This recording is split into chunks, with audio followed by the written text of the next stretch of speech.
Dans cette vidéo, nous allons voir comment utiliser notre fichier Excel de gestion de patrimoine qui vous permet de suivre l'évolution de votre patrimoine sur plusieurs mois et années.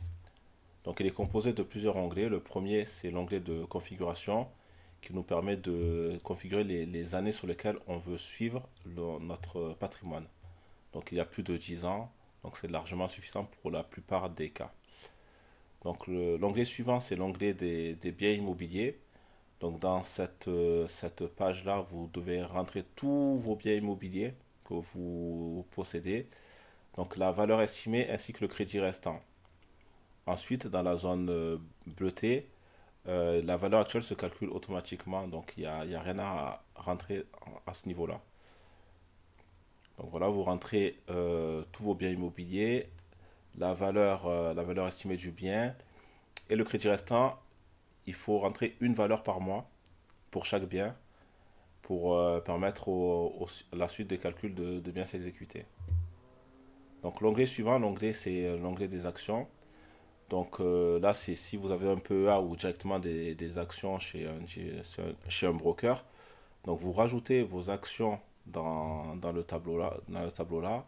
Même principe que pour les biens immobiliers, il faut rajouter une, euh, une fois par mois le niveau de vos actions.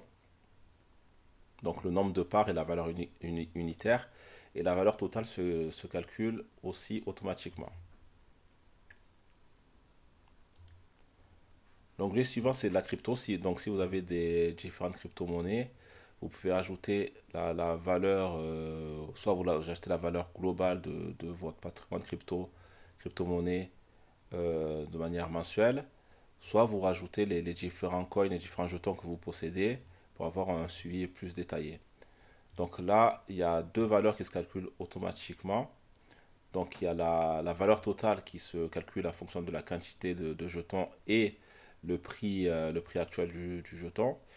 Et la plus-value latente qui se calcule en fonction du prix moyen d'achat de votre jeton.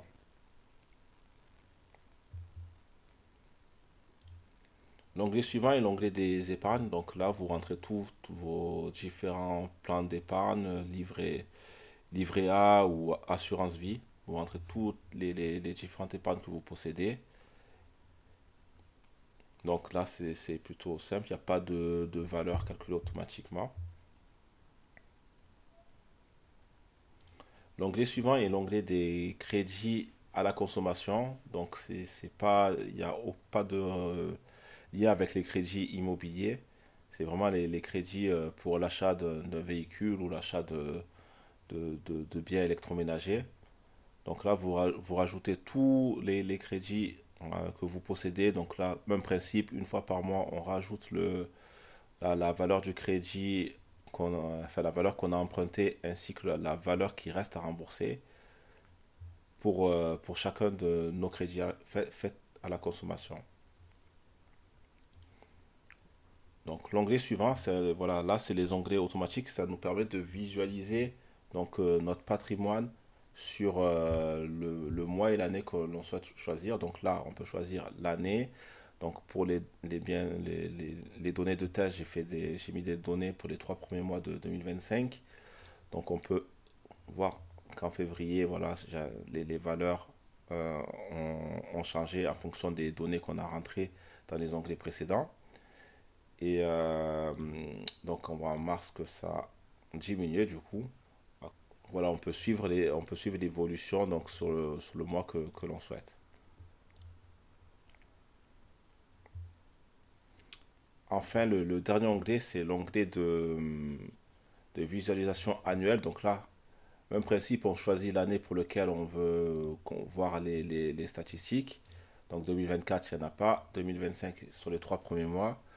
Et donc voilà, on a différents graphiques qui nous permettent de voir, de mettre en perspective les différents secteurs de notre patrimoine. Donc on voit que le gros, sur ce graphique camembert, on voit que le gros de notre patrimoine est situé dans la partie immobilier et la deuxième partie c'est dans l'épargne.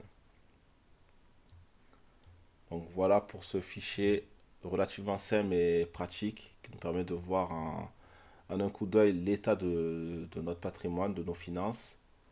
Donc, si ça vous intéresse, le lien est dans la description. Et si vous voulez d'autres fichiers de ce type-là, on like, on partage et on s'abonne. Allez, à la prochaine.